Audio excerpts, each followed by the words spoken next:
I have a rather grim image on the screen there, which in a way is the complete opposite of how I want to begin my talk this evening. Because what I really want to begin by saying is this. Congratulations. The discipline of international relations is nearly 100 years old. Given the unique role of Aberystwyth in this achievement, I'm sure that preparations must soon be underway for a big centenary event in 2019. I'd love to be there, because there's going to be so much to celebrate. The field of international relations today is more exciting, more diverse, more creative, and more politically engaged than ever before.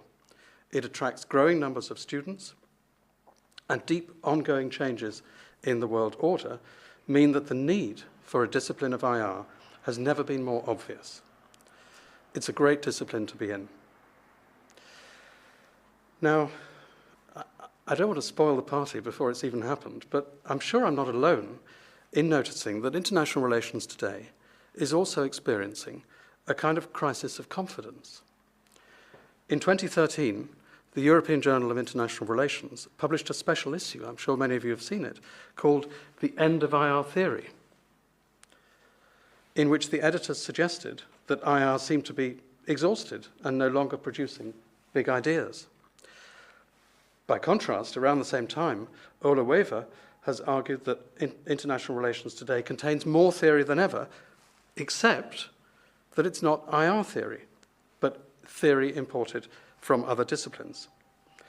Christine Sylvester has analysed how all this theory is fragmented among numerous intellectual camps which no longer have a shared conversation about their common subject matter. Everybody's sitting around their own campfires validating their sectarian position. There no longer is a common conversation about IR.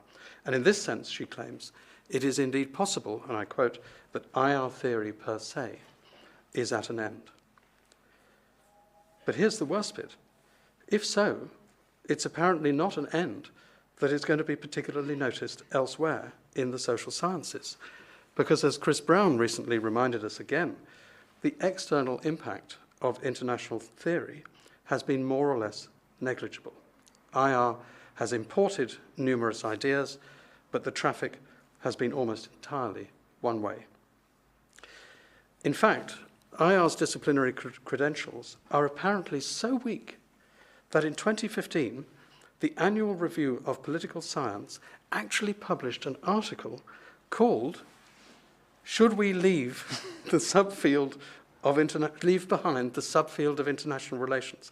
The nerve of it. In this article, the author considered whether, and I quote, the IR subfield should be abandoned and its pieces allocated to new subfields of conflict, institutions, political economy, and political behaviour. Well, fellow students of IR, I have to tell you, we've had a narrow escape, because he eventually concluded that international relations should be left for now, but mainly because breaking it up would cause new boundary issues among the replacement subfields.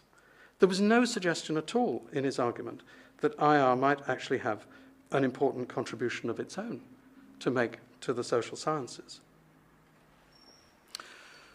So why are we in this peculiar situation? Why has the great flowering of IR as a field been unable to shake off this sense of failure and vulnerability? And what can be done about it?